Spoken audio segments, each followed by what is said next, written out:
Okay, we're coming out of London. I was in London to attend the UK government-sponsored conference on Somalia, the way ahead in Somalia.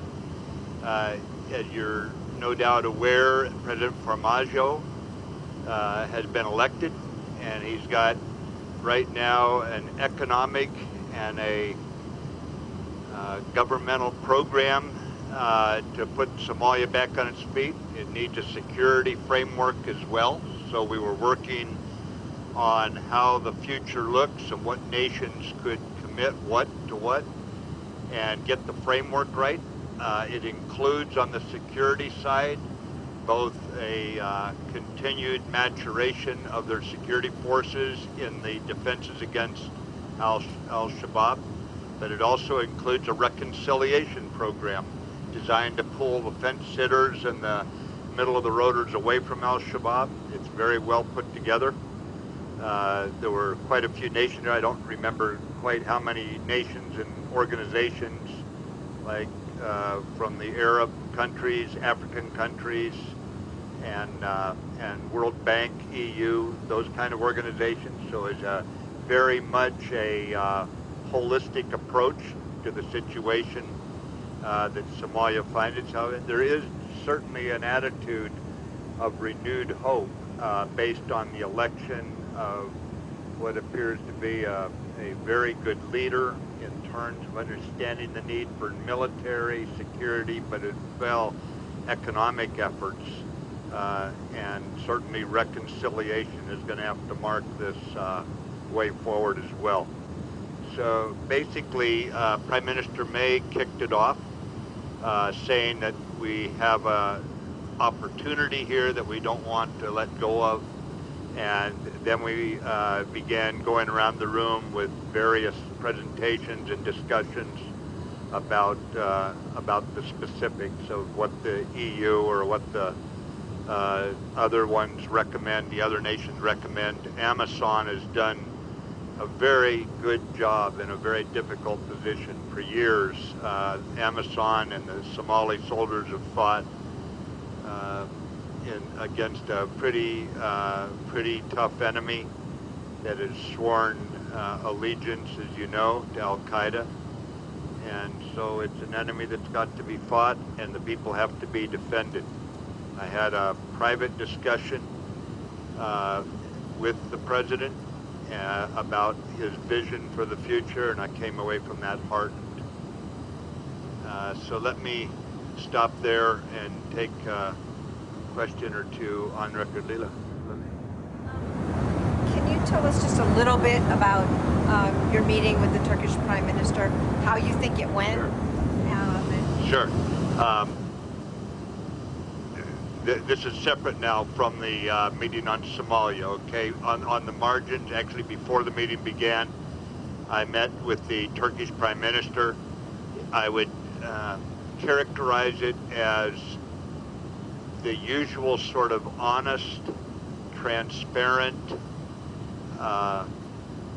and helpful discussion between two long-term NATO allies on issues that directly impact the security of NATO alliance, directly impact the security of Turkey, and how we work out the way ahead in regards to the continued offensive against ISIS. Just to follow up so I'm clear, did you, I mean, clearly Turkey has been opposed, and he specifically made some public comments the other day about his opposition to the arms agreement. Do you feel like you've talked about being able to work this out. Were you able to work it out? I have no doubt that Turkey and the United States will work this out with due consideration, significant attention paid to Turkey's security, to NATO's security, and the continuing campaign against ISIS. And Turkey is committed to that campaign, just like the rest of NATO and the 68 nations that are aligned against ISIS. And that includes, in particular, the campaign against the enemy's caliphate, self-proclaimed caliphate in Raqqa. Yeah, Phil.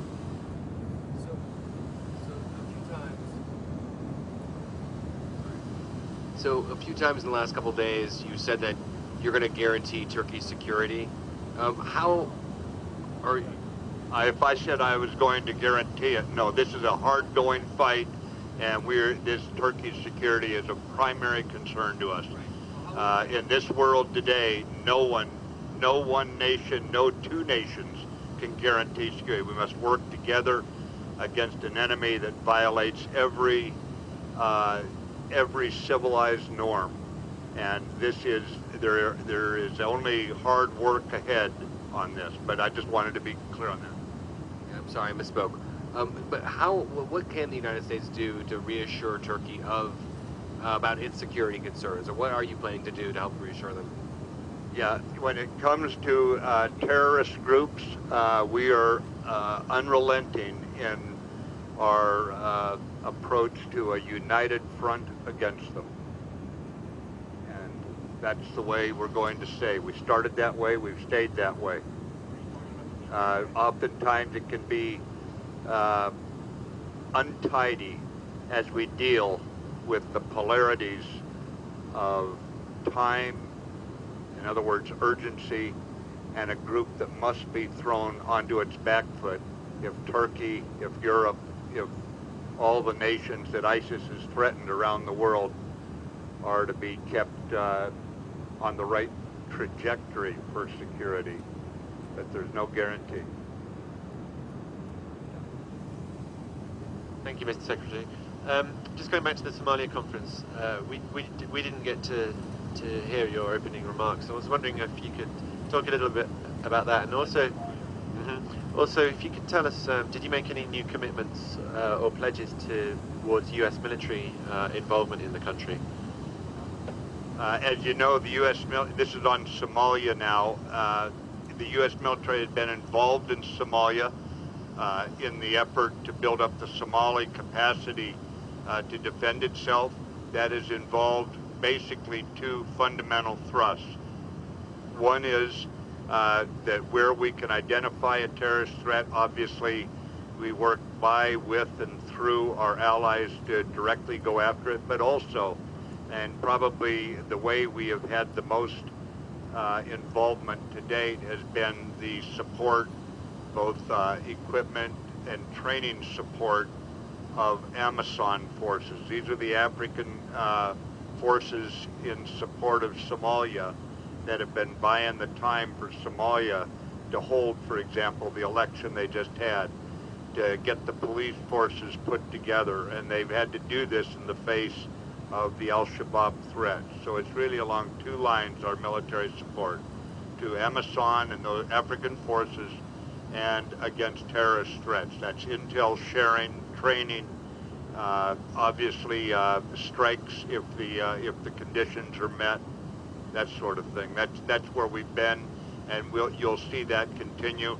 We'll probably also do the continued equipping of the Somali army as they stand it up. In other words, not just to the Amazon forces, but continue to provide the basic kit that light infantry need to go into the field. We'll work on it. I honestly don't know what the specifics are. I know we're going to provide kit to them. It may or may not. I'm not sure. In terms of additional U.S. forces going in? No, the President did not ask for additional forces, and the issue did not come up with President Formaggio today in my one-on-one with him or in the larger group. That's a decision we'll take if it's broached to us, and we'll decide yes or no.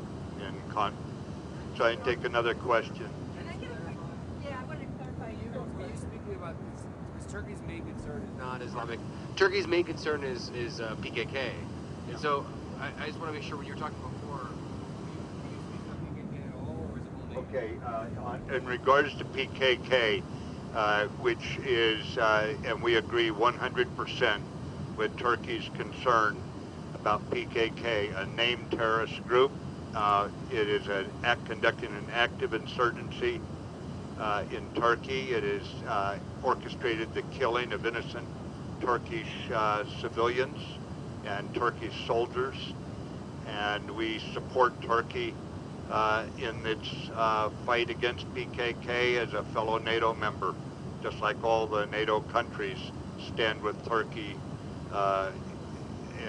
against the PKK. When you say you can keep the weapons out of the hands of, are you confident, and you told them you're confident the U.S. can keep the weapons out of the hands of the PKK? Because that's their big concern. We do not ever give weapons to the PKK. We never have and never will.